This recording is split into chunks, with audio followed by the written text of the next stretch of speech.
Stefan, what's up, my man?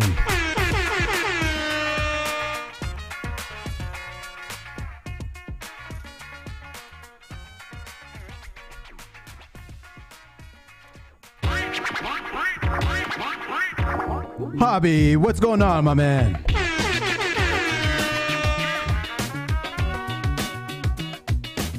Bradley, I love tequila.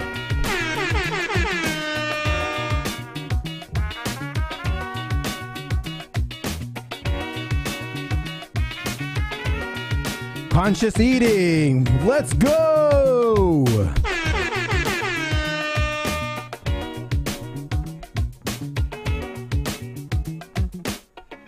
Ernesto, what's up, my man?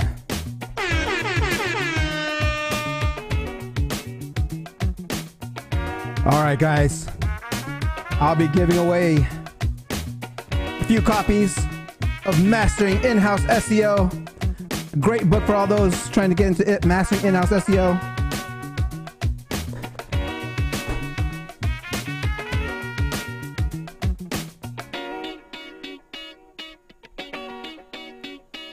Kobe, happy Friday.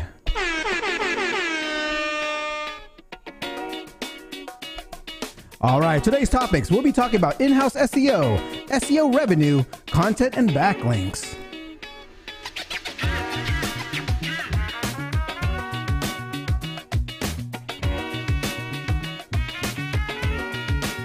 Be sure to say hi. Don't be shy. I see a bunch of you out there.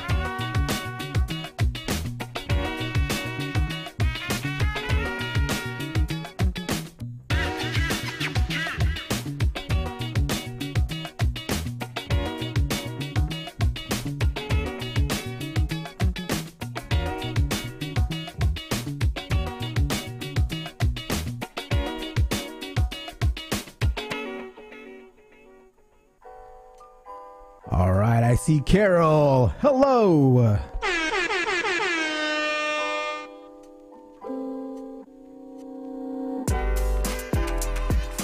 Oh yeah, Hobby. I got a beat maker. I got some custom beats just for the show.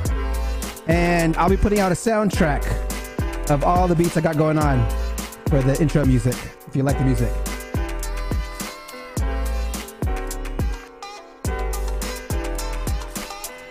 Today, we'll be talking about in-house SEO, SEO revenue, and content and backlinks.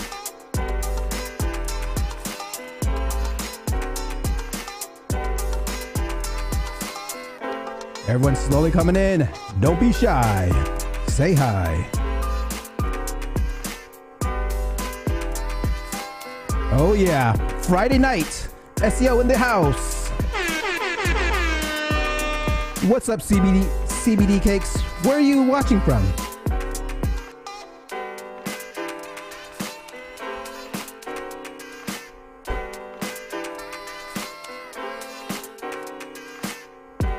All right, first quiz for you guys.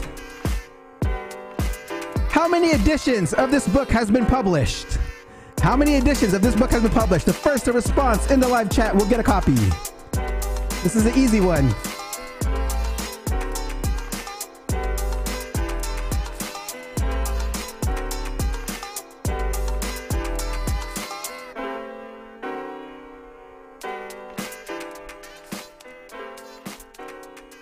All right, guys, we got about 3 more minutes to go. All right, we got our first answer in. Hobby, 1 wrong.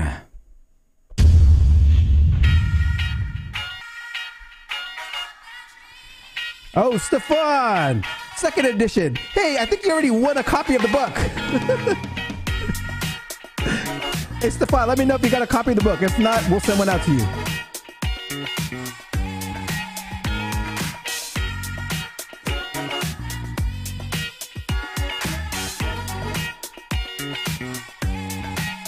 All right, the next person to type in how many editions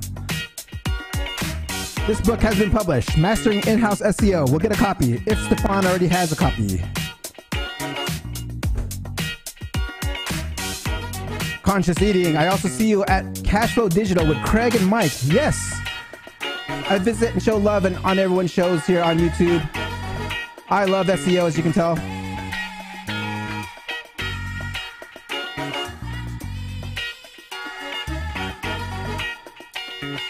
All right, Conscious Eating. If Stefan already got his copy, you will receive your copy.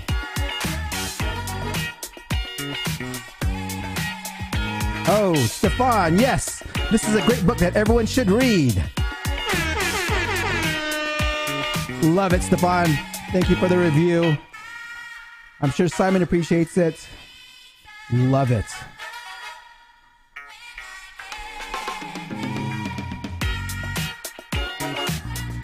Oh yeah, I'm feeling these jams. First week, I got more beats coming in.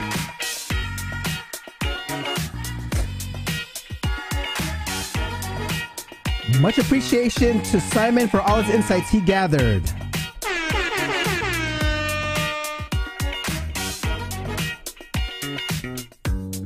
Brian, it's a great book. Thanks, Dre. Got it a few weeks ago. Love it. Simon, what? Or no, we got Stefan. What's up? It's getting pretty busy here in the chats. I gotta wind things down as we get things started.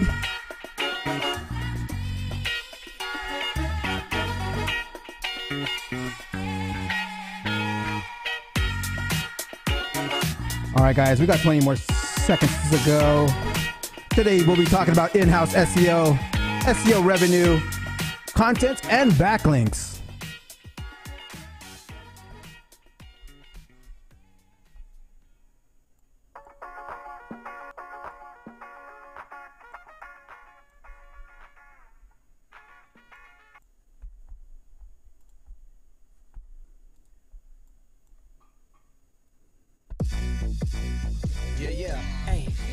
Started, no delay, let's work. Wanna see you be an SEO expert. Paul Andre De Vera, steady dropping knowledge. Over 15 years in the game, so he knows all about it. Master the art of SEO, you will be amazed. Time to get your brand off page to on page. Dropping knowledge, legendary for sure. Whether you're just getting started or self-employed entrepreneur. Yeah, let's go. Subscribe to the SEO video show. Hey, welcome to another episode of the SEO video show where SEO is alive and fun. My name is Paul Andre De Vera, aka Dre, and I curate SEO videos released in the past week into about 1-minute clips. My favorite part of the show is when I get to introduce my guest, and my guest this week is the CEO of Blu-Ray SEO, Simon Schnieders. Before we get started, I want to say what's up to everyone in chat. I see CBD Cakes, Stefan, Brian, Stefan, CBD Cakes again, Conscious Eating, Hobby, Brad. What's up, everyone? Please don't forget to like, subscribe, and hit that notification bell. Now let's get on with the show. This is Ted DiBiase, the $1 Million Man. What kind of fruit do SEOs like best? Low hanging.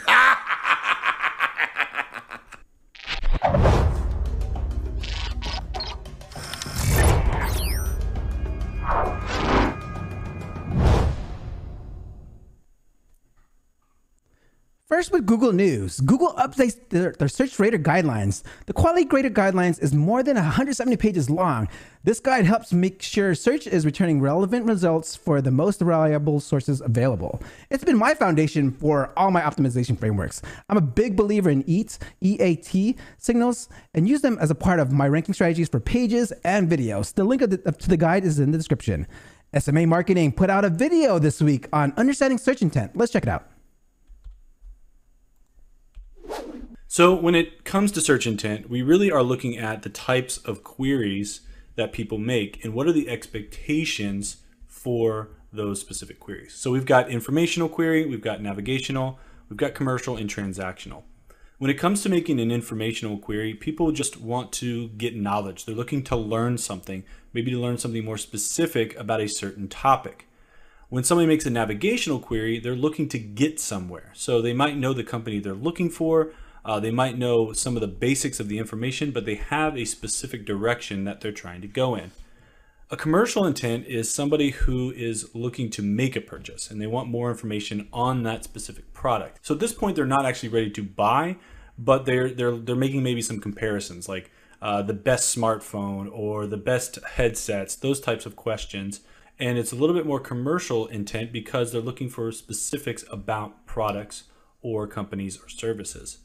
And lastly, we have transactional, which is when they're actually ready to make that purchase and they're looking for pricing information. They're looking to make a specific transaction.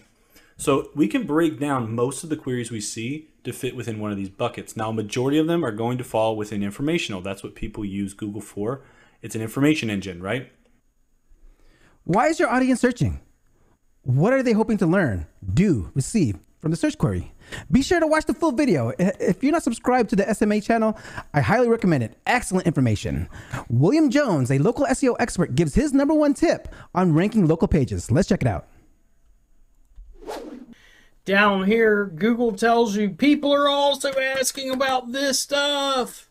So Google's telling you, hey dude, make your content about this stuff that people are asking about. You don't need fancy tools or some guru to tell you this shit.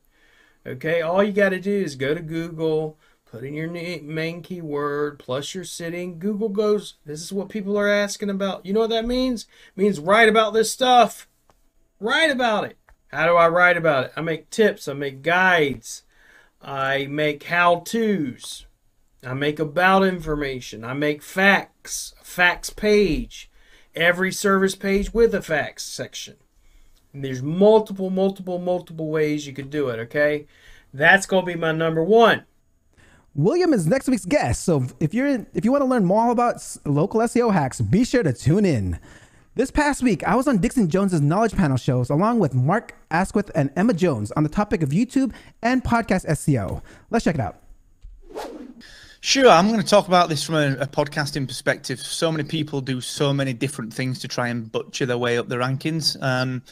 The simple fact is that, you know, the main podcast apps out there right now are still only looking at podcast title, episode title, and author tag, and they're doing so in a very honest way. So they're not looking for keyword stuffing, they're looking for quality content and very well thought out titling, much speaking much to what Dre mentioned there about keyword research. So whilst that is subject to change and whilst that is developing every single day, those three things, your podcast title, episode title, and your author name, are just the most vital parts. Okay, great. Emma, got a thought? I think, yeah, sure. I think coming from the kind of thumbnails perspective, if you think about the key things that you need to remember, there is obviously your thumbnail has to be perfect, and maybe you should have like the text of your title on there. But the key thing is to have the words or the keywords in the title, description, and tags of your actual video. And it's probably best to front load your title with the absolute keywords. So I share a few tips on there. So we know that on average, the organic click-through rate for a web page that's sitting... Let me go back real quick. I share a few tips on there, so be sure to watch it out. I'll be diving deeper into video SEO and how I launched this channel on the Jason Barnard's Cali Cube Tuesday, this coming Tuesday. So be sure to check that out. Moz put out a video this week on ROI of SEO. Let's check it out. The third position on a SERP for a transactional search query like this is about 7%. And in this example, our KPIs are organic SERP ranking and also click-through rate. Yours might be slightly different, but those are pretty average concerns for SEOs. So right now, with that 7% click-through rate, this page is generating 500 monthly organic click-throughs on average. And once a customer actually arrives on that product page, they have about a 3% tendency to convert or actually purchase that widget. That's on the high end of average for e-commerce. And with that widget costing $50, we are looking at an average monthly revenue from organic search of $750 a month currently for that page. So this is the beginning of our math. I hope you're still with me. How are you showing ROI to your clients? I know someone who can share his ROI methods and all the revenue he brings for his client, which is my guest today. This brings me to my favorite part of the show. Be sure to ask questions and I'll address them in the order that they were received. Please don't forget to like, subscribe while I get things ready. But at the same time, name 3 co-authors of this book, and you will get a copy. Go Google it now and look at 3 co-authors of this book, and you will win a copy. Put it in the live chat.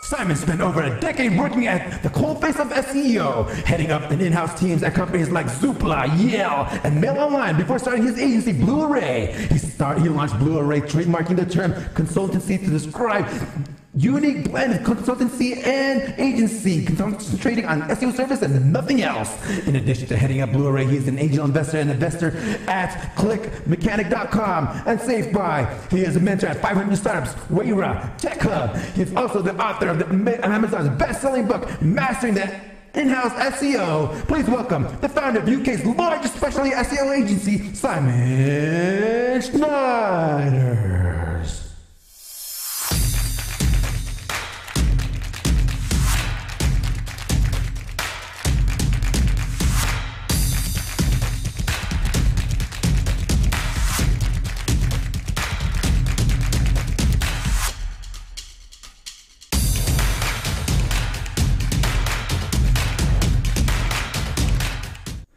Simon, my man, welcome to the show. Thanks so much. I love the energy you've got. This is awesome. It's late here on a Friday, and I'm feeding off your energy at the moment. I need it. Love it, love it. You know, congrats on your recent award on Best SEO Campaign at the Euro Agency Awards this past week. Correct. Yeah, that's it. Thank you. Love it, love it. Maybe we'll go in a little bit later on what campaign that was, but thank you and congrats on that. But before we get started, I asked this question to all my SEO professionals that come on, and my first question is, in 1 minute, how does Simon get ranking on page 1? So given we've got continuous scrolling on mobile now for Google, as long as you're checking mobile devices, we're already on number 1, on page 1 anyway. But I guess seriously, if I had to accelerate a website onto page 1 as quickly as possible, we'd probably do it through what we call acquisition SEO. So essentially acquiring perhaps someone who's languishing on page 2, possibly because of some technical barriers, but otherwise they've got great links and content, and then acquiring those kind of websites that can seriously lift up your positioning. So acquisition SEO, if you need to get there fast, that's the number 1 way. Love it, love it. I've never heard that yet before. I mean, I would love to talk about it a little more later on, but acquisition SEO, I love that. Acquiring properties on page 2 and then using that equity to build up your brand. Love it, love it. But you know what, Simon, I need to rewind this real quick. You need to take us back, way back. And how did you first get into SEO? So this is overhearing a conversation in a bar in Miami a long time ago, and we're talking about early 90s, possibly 1995. And to give you some context, Google came along in roughly 1998. So this is how long ago this was. And these were some affiliate marketeers that were working on behalf of a casino company, and they were being rewarded with keys to brand new sports cars and cruises around the Caribbean. And I just figured that there's nothing these guys are doing that I can't do. So that led me to sort of investigate more about affiliate marketing, which then led me down the route of SEO. So yeah, that was what sort of first got me fired up about SEO. And then I think, you get hooked in if you've got this balance of you're a creative, but you've got a bit of geekery inside you. You like to tinker with things. I think it's that perfect balance. If you're that kind of person. Love it, love it. Yeah, you mentioned like affiliate SEO, and you were talking about casinos. I mean, yeah, back then the only way to make a decent amount of money online was through casinos and like adult content. How were you like ranking casino properties back then? Yeah, so we were using I was using basically pure black hat techniques, and you could carry on doing that until I think we had the Florida update in, I think it was 2003. So sort of between 98 and 2003, both with Yahoo and Google, black hat SEO all the way. I mean, it worked incredibly well. So using tools like XRumor, for instance, exchange networks. I mean, these are like the dark days of SEO. And, you know, to some degree, we've actually been playing in Google's technology curve, if you think about SEO in that way. So if you've been along for the ride in the 90s, that's where we've been growing, is essentially in Google's technology curve. Love that. Yes. I mean, today, are you still working with casino properties right now? And I mean, and how are you actually? No, you're not? We're not. We don't actually get involved with those kind of clients. There's a few that we stay away from. We call it PPPC clients, or pawn, pills, payday loans, and casino clients. We just we don't touch them as an agency. Yeah. Love it. Okay, I want to go back to like back in the early 2000s. Like, so how'd you actually learn it then?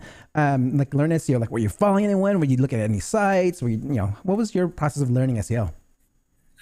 Poker nights and drinking with other people who were doing something similar. I mean, I don't think we even called it SEO back then. But soon, you know, after I'd started to get some success, then I think Digital Point was a place that popped up as a forum, and that was a really good place to cut your teeth back in those days. And I mean, this predates Danny Sullivan as well. I can remember him being a journalist, sniffing around inside there for a story, and essentially wanting to be this proxy between Google and the community and Digital Point, you know, because obviously we needed to communicate with people at Google sometimes. So yeah, very fun times, you know, really good times to be starting off in the industry. Not that now isn't great as well. It's just I would say it was a lot simpler back in those days.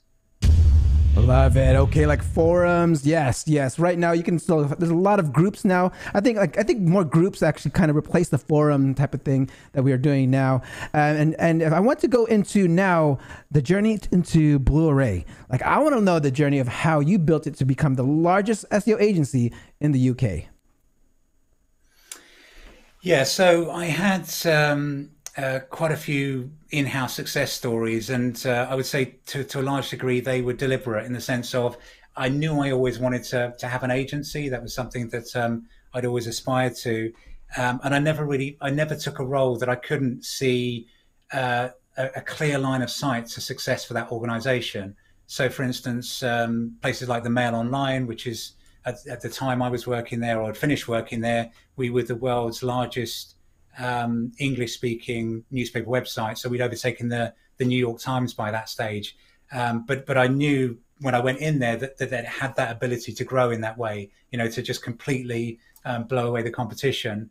As well, when I took that role. Zoopla, by the way, is a similar website to Trulia in the UK. So it's sort of very similar things, very data-driven, property/real estate website. And again with Zoopla, I could see a clear line to how we were going to make this business succeed from an SEO point of view.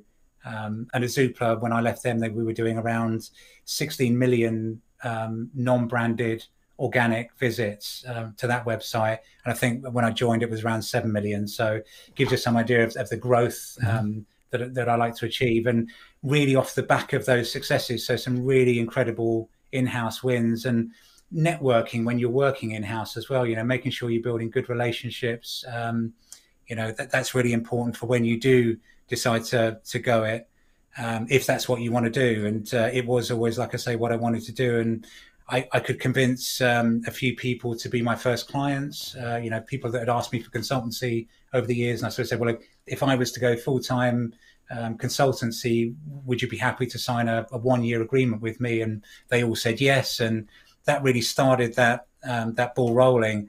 And as a result of working for those companies, they referred me through their networks, and the business has genuinely grown. And people are always surprised when they hear this, off referrals. So we don't have any secret sauce. There's no fairy dust on how we do business development. We've grown from, you know, zero with no funding to doing around roughly $5 million US, just off the back of referrals. So that's happy customers referring more happy customers, and you know, it's the best way to grow a business.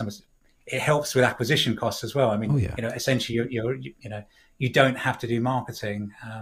But yeah, so that's the a whirlwind tour of the business and how it was formed. And now I've got a phenomenal team working for me, the best in the business, team of 50 people who are, as you say, winning awards. And it's a lovely business to manage. It's a real pleasure to be heading up this business.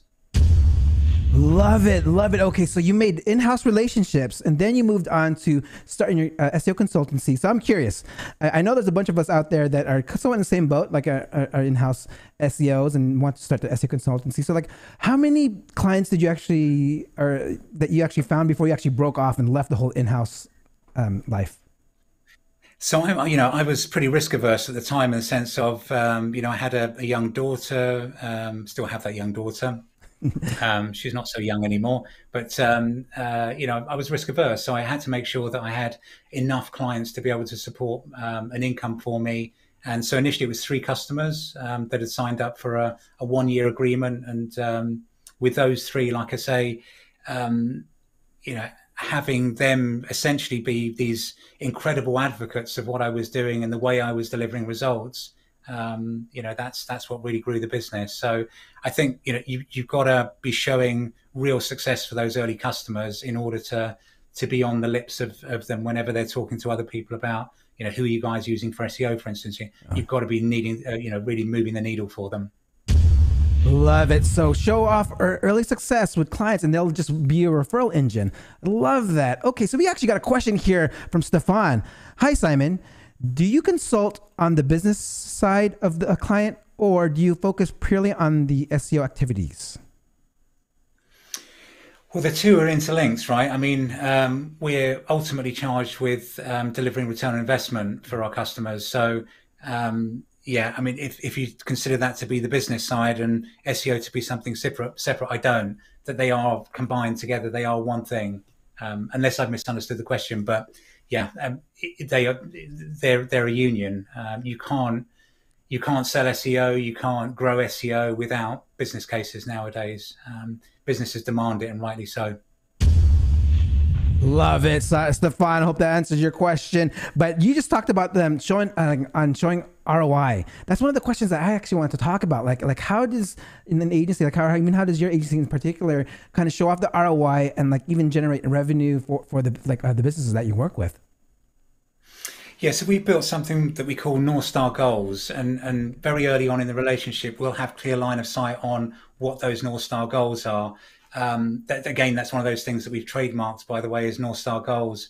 The reason we've done that is we think it perfectly fits what we need to do reciprocally with our customers, by the way. And I'll explain that in a minute. But to get to North Star goals, we would normally do, a keyword universe, get an understanding of what the opportunity might be, have a look at their non-branded conversions as they sit currently, work out what a conversion rate would look like for them. If that's not set up, then we'd help them get that set up. But essentially, we want to be ROI focused. We have an understanding of how far we could grow the website in terms of traffic over the next 12, 18 months. And then we need to work out what's the return on investment that the customer's likely to receive on that. And we build out these North Star goals. So we'll have, our monthly meetings are built around how we're doing against our North Star goal. Now, the reason why that's reciprocal is one of the biggest challenges you'll face in-house and agency side is getting the customer to implement your recommendations, right? Or your employer to implement those recommendations. Having North Star goals set very early on in the relationship means that you can essentially hold their feet to the coals to some degree. And, things like, for instance, on month 2, you've agreed that XML sitemaps for the website were important. You've put a size of prize associated alongside that. It's a news website and it's a news XML feed, for instance, so it's really important. And they haven't delivered. So you then have the ability to go to them and say, you haven't delivered on that on your side, and we really needed that to order to achieve these numbers. Should we adjust the North Star goals down to accommodate for that? And nobody wants to do that. Nobody wants to see their numbers go down. So it allows you to leverage on your side, but also on their, on the customer's side or the employer's side, that you're delivering on your side as well, on what you promised. And we've gotten, I think, really great at that stuff. So we can, with a high degree of accuracy, predict exactly where we're going to get our clients in 12 to 18 months. Love it. North Star goals. Okay, so I'm curious now, like, with those North Star goals, and I know, like, by doing some research, you're a big believer on just content and backlinks, right? So I'm curious on let's talk about like your content, like for your clients. Like, how are you developing content? Like, do you have a certain content brief? Are you using like any content optimization tools to develop these briefs? Tell us your process of developing content for your clients. It always depends on the kind of customer. So, for instance, if I go back to Zoopla and the kind of content that we were producing for Zoopla, it was largely procedurally generated or database-driven content, right? So you're generating millions of pages of results. So when I was at Zoopla, we were doing around 30 million pages of content that Google could crawl and index, and was at that particular time. So again, these are procedurally generated pages, and you've got to make sure, obviously, you're avoiding things like duplication. And then there's sort of more of the sort of static evergreen stroke marketing landing page content. And then for customers, for instance, like Go Cardless, we started the opportunity with them. I think we targeted on their roadmap that we would do 500 pieces of content over a 12-month period. We started to see some really great early success from the content that we were producing for them. And they ramped up to, last I saw, doing 500 pieces of content a month with us. Wow. Give you some idea of how big that had scaled for them. And in terms of a process for, how we decided on what to write about, we use things like clustering technologies, some machine learning to aggregate keywords together. In order to do that, we find opportunities that we can group, and by grouping keywords, we're also grouping things like feature snippets and PAAs and long tail research tools like keywordtool.io. We're essentially putting together a full universe and then grouping those keywords together or clustering them. And then we've got an opportunity score that we put against all of those keywords as well. As you're aware, some keywords you can aggregate together. Some keywords will deserve their own piece of content. We tend to be quite manual about actually framing the content. We may or may not execute on the content. It depends on the customer. Sometimes they've got their own in-house content team. Sometimes they've got preferred freelancers. With Go Cardless, we do everything end to end for them. So we do not just the content creation, but we do something called transcreation as well. So that's not just translating pages, but making sure that they fit their target markets in a tone and in a language that won't be jarring in any way whatsoever. So that, as I say, tends to be quite manual, the way that we'll frame those content pieces out. Right. And then how we execute on that depends on each client. So that's a sort of brief overview of how we typically execute on content. Love it. Okay, so it depends on the client, but also, like, I'm curious because you actually mentioned this, like, on your feed on LinkedIn. It's like, what's your take on AI tools, like content, like writing AI tools? Are you using it within your process, or tell us more? We're not using AI for content writing at the moment, but obviously we're not far off that becoming a reality. And even John Mueller has said that they may remove the penalty that they've got in the Webmaster Guidelines about machine generated content, because it's getting so good that it would be hard for them to distinguish anyway. So why would they have that as a guideline in there? But I think we're a few years away, but we'll get to the stage, I think, where to some degree, the whole keywords universe, clustering, content generation is going to be completely automated, which I think will be a reality in the next sort of half decade for us, for sure. I think we'll see the creativity of SEO still needing to be very important, and even more important than that is actually the human element of SEO. So if you've read the book Mastering In-House SEO, the one theme that is a thread throughout it is SEO is all about relationships. And this is something that I tell my team on a regular basis. We're in the business of relationships, thinly disguised as SEO. That's what we do. And unless those relationships are strong, you don't get business buy-in. You're not able to affect change at organizations. So there will always be that human element to it. And I think on the technical side of things, that it takes that creativity that I don't think AI is able to do. I mean, Black Friday, for instance, what's a really creative idea on how to get your Black Friday landing page ranking on on page one, and you haven't got much time. How about you redirect your homepage completely to your Black Friday page? I mean, you want all your traffic to go there anyway, so maybe that's not a bad idea. Don't do this, by the way. It's something I haven't experimented with, but it's an idea that I've just, it's a creative idea that I'd like to try and experiment. And I'm not sure that AI would be able to suggest that sort of thing. I think, so there's also this confusion between AI and ML and natural language processing as well. And they're very distinct, separate things. NLP is something that I'm very keen on. I think, we're shortly in the next few weeks going to be launching a new WordPress plugin that allows WordPress websites to plug into Google's natural language processing API, do entity extraction from their content, which is really exciting. It's something that we've done with publishers for a long time, and the technology is at such a level in terms of affordability that we can offer it as a free WordPress plugin, and most WordPress users can get access to some pretty incredible technology to help them with their content. So yeah, it's just, the whole world's fascinating to me at the moment. I mean, I love the way that technology is moving so quickly. It's just making sure that you keep up with it, I think, is critical. And it's always been the way with SEO. It's you've got to run fast in this business. Excellent. Love it. Okay, I'll be on the lookout for that plugin, guys. Be sure to be on the lookout.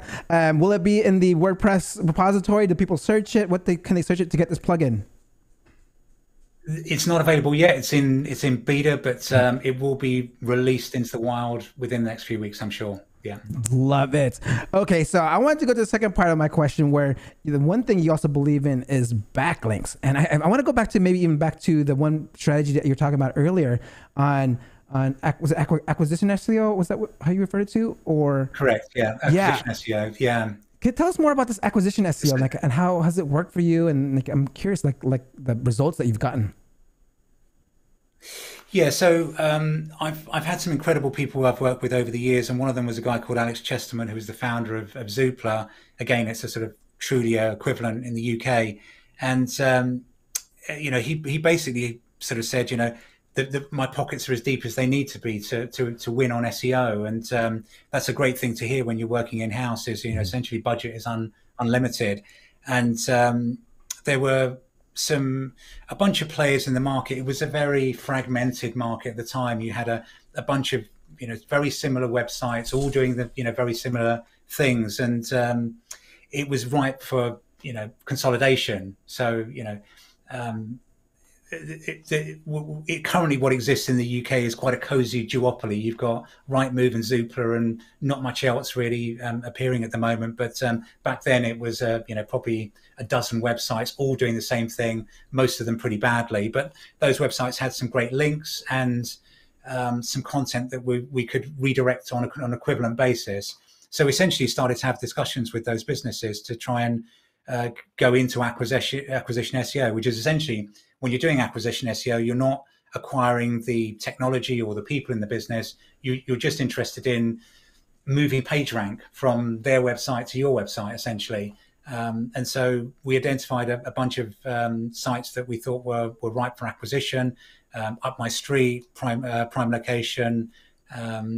There were a few others as well that I don't recall at the moment, but initially when you have those conversations, everybody sees dollar signs, and it takes a while for those conversations to settle down into something a little bit more reasonable. But when they do settle down into reasonable conversations, the step change that you see from acquisition SEO is pretty phenomenal. I mean, we got to a stage where we couldn't acquire anymore because we would be acquiring essentially the same backlink profiles if we'd have continued to acquire more websites. So I think there's a point at which you can't acquire anymore, but acquisition SEO, it works. I mean, it works phenomenally well. I'm not so keen on this. There's a lot of talk about drop domains. I mean, Google is a domain registrar. They're aware of when a domain drops, but if it's a legitimate acquisition, whether it's for SEO or not, it doesn't really matter too much. But if you're acquiring something that's already existing, it's got rankings, and you can do like-for-like equivalent redirection, it should be a perfect fit. Some content you can't redirect, and that's where you might want to do maybe an archive of what the website used to look like and redirect into those pages from there. And of course, PageRank can filter through your your navigational links from there. But it really is a game changer, doing acquisition SEO. As I say, if you want to go from 0 to hero in lightning speed, that's the way to do it, is just to acquire your way into top rankings. And with Zoopla, there were some domains where we didn't redirect them because we were told that our customers really liked them. That is, our advertisers essentially really liked displaying their properties or real estate listings on those websites. Then we got into a new technique called moating, which is probably going to be fascinating for you as well, which is, if you think about your domain as a castle, you want to build a moat around that castle to try and stop invaders from coming in. And so you might moat with things like, your Trustpilot reviews, your LinkedIn profile on branded searches, things like that. That's what I call moating, your domain. You've got really positive attributes there, ranking in positions 2, 3 to 5 or more.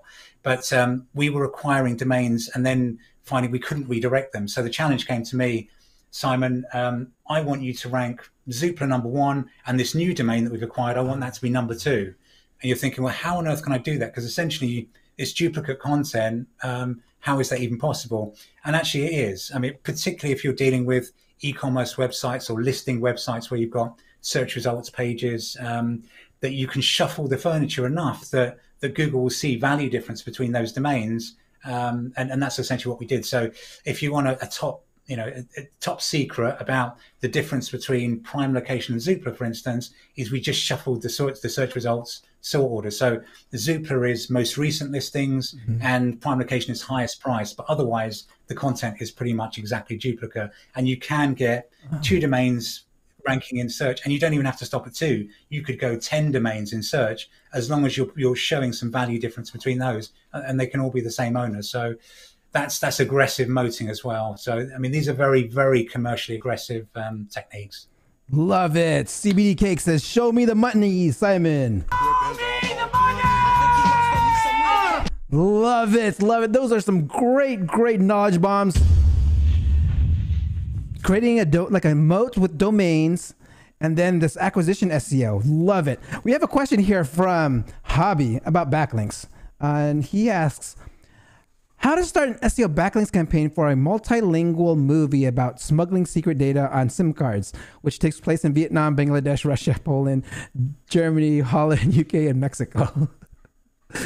I'm not going to answer that. There is no way I'm answering that. That's got to be a joke. Yeah, it's a Hobby. That's let me know if that's a joke or not, because that was really off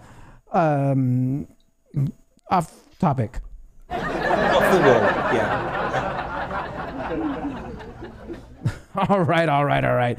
Okay, so I want to get into here Stefan just asked a question on he wants to go back into your idea of NLP. He goes, can you elaborate further about the value you see of NLP for SEO?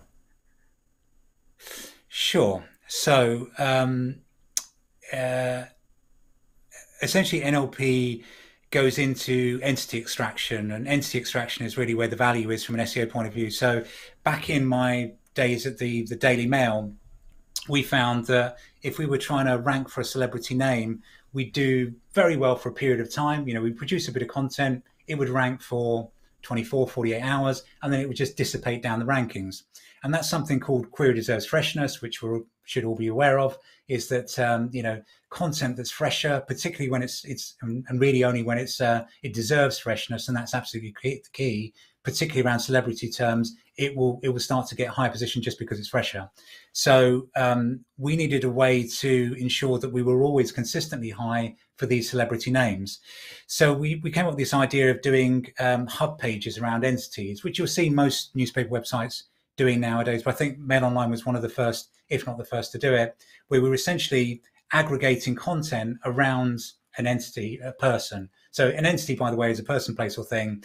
For us at the Mail Online, it was largely around people and celebrities. So Kim Kardashian, for instance, we would have a hub page for her, and then all of the content that talks about her would be listed on that page. And then those articles would in turn link back to the Kim Kardashian hub page using her name as the anchor text and on an inline link.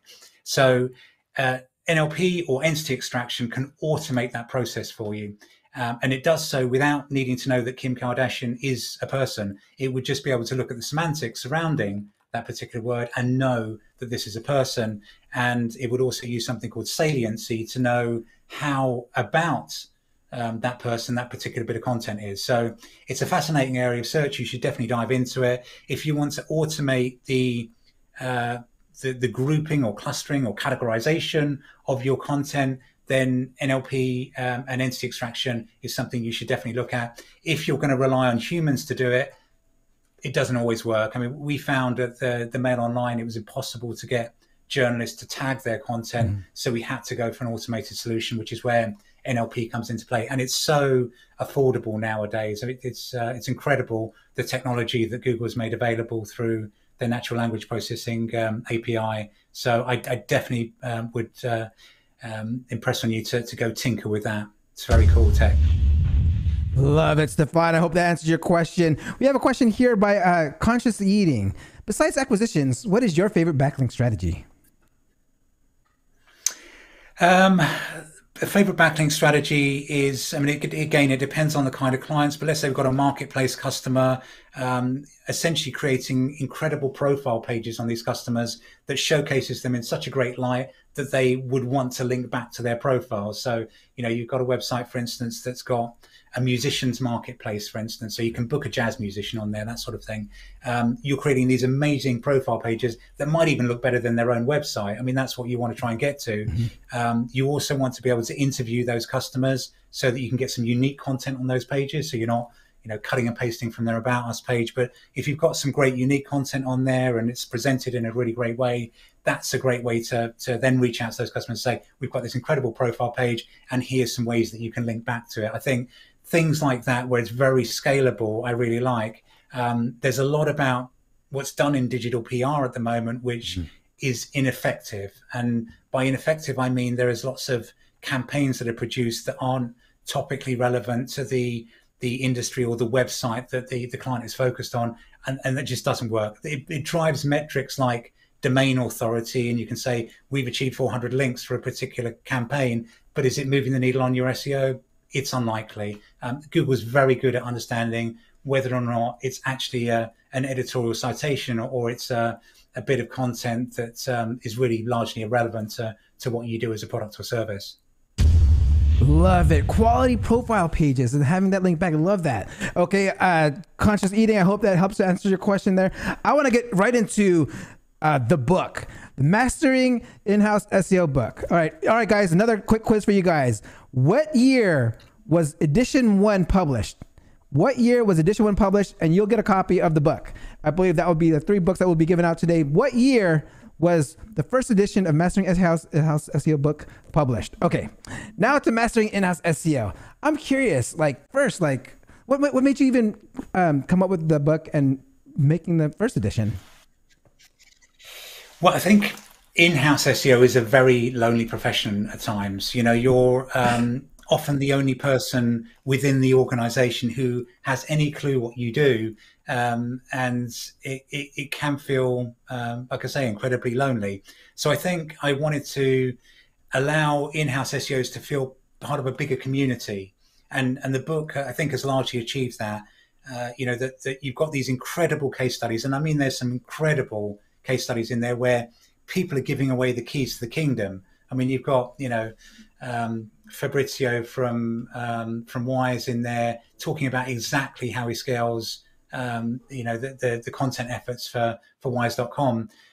Just one example, and there are many, many examples like that where they're being very open and honest about what they're doing. And there's a lot in there that I hope when you're an in-house practitioner that you can actually, you know, relate to and empathize with as well, particularly about how hard those internal battles are. You know, you're very much alone in what you do. Love it. Yeah, I mean, I'm an in-house SEO, you know, by trade as well, and the book is really, really helpful, and it's nice to see that I'm not alone. All the struggles that I'm going through, other SEOs are going through, and you can definitely get a lot from the book. So I'm curious. We have 2 answers here. We had one from the edition 1. I actually haven't been able to read edition 1. I have the second edition, but was it 2019 or 2020? Who was correct? 2020. 2020 was for the first edition, right? Correct. All right. Kimberly Tan, email me dre@seo.video and you will get your copy of the book. Email me your address, dre@seo.video. Okay, so I want to get into how did you get the people, the SEOs in this book? How do you like go out? Is there like an application? How can someone be a part of the book, like the third edition? I'll usually go out and do some sniffing around. So I know lots of people in the industry, and I'll start to reach out and sort of say, look, thank you so much for your contribution last year, or I can say that now, but I guess when I originally started, I was looking at people in my network, like, for instance, Steve at Content King, for instance, or I'd reach out to the folks at SEMrush and say, who's doing a really great job in-house? Who's really moving the needle that you're aware of? And they gave me some incredible names, and that started that first edition, and then from there I've been able to sort of grow that network of people that we tap. The best way to get included in the book is just to reach out on LinkedIn and say, I think I've got an incredible story and I want to tell the SEO world, through your book, Simon, and chances are I'll say yes. So it's that easy. If you've got an incredible story as an in-house professional and you're willing to share it with the rest of the community, then let's go for it. Love it. Thank you for sharing that. And Kimberly Tan, awesome. Thank you so much. Yes, you are a winner. Congrats on winning that copy of the book. Okay, I want to get into anyone got questions in the audience? Please ask them now before I go ahead and ask my last few questions here.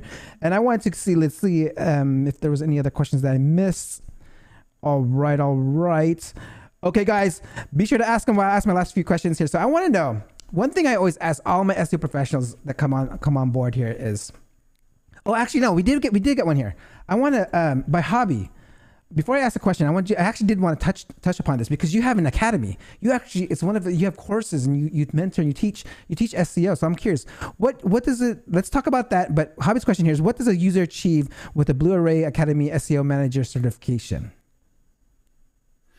So you're essentially going through exactly the same training that our team goes through at Blu-Ray. So you are at a standard that we would be happy hiring at Blu-Ray is kind of what we've done. So we've essentially open sourced the training that we would do internally anyway. So we have that training program in house, and we just decided, what, this is so good, we need to push it out there. And what I was always hoping from it, that it would elevate the industry. And that's something that we're very keen on as an organization, is about elevating our industry, taking it to that next level, and being a serious acquisition channel, rather than something that's still considered a bit of a dark art out there. Mm-hmm. We're trying to completely eradicate that perception of SEO. And so having an incredible course that's CPD certified, so that's a professional organization in the UK that has given their stamp of approval on it. As you go through it, you'll go through the fundamentals of SEO.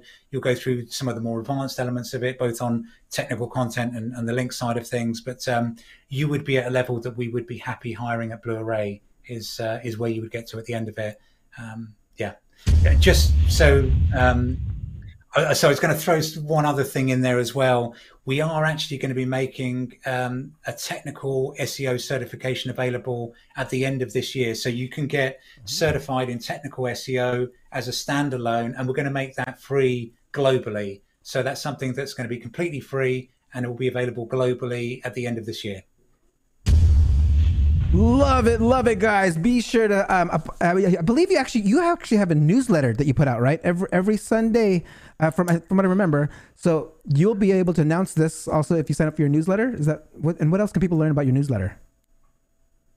Yeah, so the newsletter really is something that I genuinely do myself. So for about 2 hours every Sunday, I lock myself in a dark room, weed through all of the information of the news that's been happening during that last week in SEO, and then essentially curate it. So figure out, of all of this noise, what do people need to know? Like, what's the most important information I can extract from the noise of the web that relates to SEO? So it's essentially a curated or digested list of what you need to know in the world of SEO.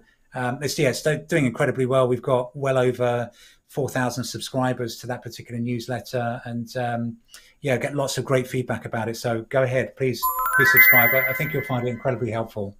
Love it, guys. Be sure to subscribe. Okay, I wanted to go ahead and ask my last question that I ask all my SEO professionals before I let you go. And it is, what advice would you give to someone who's trying to get into the SEO industry? How can someone become an SEO professional? Reach out to us. We're hiring. And I think agencies are a really great place to cut your teeth anyway.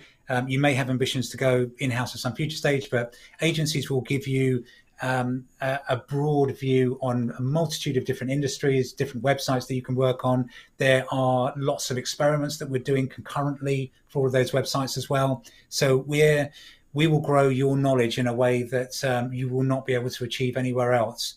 Again, particularly because of the breadth of clients that we're working with. So I'd say that's kind of top tip for getting into the industry. And then it's essentially how quickly do you want to accelerate your career within the agency. We're always growing, always hiring. We're very proud of the fact that we can take someone from an SEO executive, 1 year, and then next year they're an SEO director within the business. We've got real fast track growth because we're growing so quickly as an agency. And we love bringing up talent from the bottom rungs of the ladder, as it were. So I would say that if you want to get in the industry, go cut your teeth at an agency for a few years at least, and that will be, I think, the best way to really expand your knowledge, because again, that breadth of exposure that you get. Love it, love it. Okay, Kimberly says, I need to get on that technical SEO training and newsletter. Yes, please do that. And we got one question that got snuck in here by Conscious Eating before I let you go. In your opinion, what is most important, content or links? That's a great question. Content will always trump links. So increasingly over the last few years, we've seen that links are really taking a back seat now. And so for lots of our clients, by the way, we do no link building at all. So we will see, double digit, triple digit growth, no backlink growth. We do nothing on backlinks at all. So that gives you some idea. If you're just starting out and you need to build a backlink profile, sure, links are important. But I think there are lots of companies still out there in this nuclear race with each other about who's got the biggest number of backlinks. Trust me, it's a futile race. It's not going to get you where you need to get to. Technical SEO, content, those things you can really focus on. I think, internal linking is something that suddenly has become quite a hot topic. We've seen clients maneuver from page 5 rankings to page 1 top 5 positions, just improving internal links and really competitive terms as well. Whereas, agencies that they worked with previously were just trying to build links to those pages. Content will always trump links. And Googlers have been saying this for a while. You can hear, John Mueller, for instance, saying, you guys focus too much on links, and you need to pay attention to that there is a reality in that. Love it. Okay, we got one more quick question here. Can you work remotely, or you need to come into your offices if you work for Blu-Ray? So I personally can't work from home. I love my wife dearly, but I can't be with her 24/7. I need she won't watch this show. It's fine. I need a space to come to that's safe. So I really enjoy coming into an office, and this facility is available for anybody on the team who wants to come into the office. But we are happy with employees working remotely if it is in their best interest to do that. So whatever is in our employees' best interest, that is what we will do. Love it. Conscious Eating, I hope that answers your question. And I want to give the stage to you if you have any last advice, any comments to make this episode feel complete for you. Please, the stage is yours. I don't think so, Dre. I mean, I've really enjoyed my time here. Thanks for the energy of the show. Like I say, I really need it on a Friday evening here in the UK when I've had a full day. So yeah, I've really enjoyed it, and thanks for the energy that you bring to the industry as well. I think that's there's something to be applauded. So I will end this with praise of what you do, Dre, if that's okay. Thank you, Simon. All right, so I want to, if you can hold on for just one quick second, while I sign off real quick. All right. Sure. All right, guys. That concludes another episode of the SEO Video Show. Please don't forget to like, subscribe, and hit that notification bell. And I will see you next week. Peace out.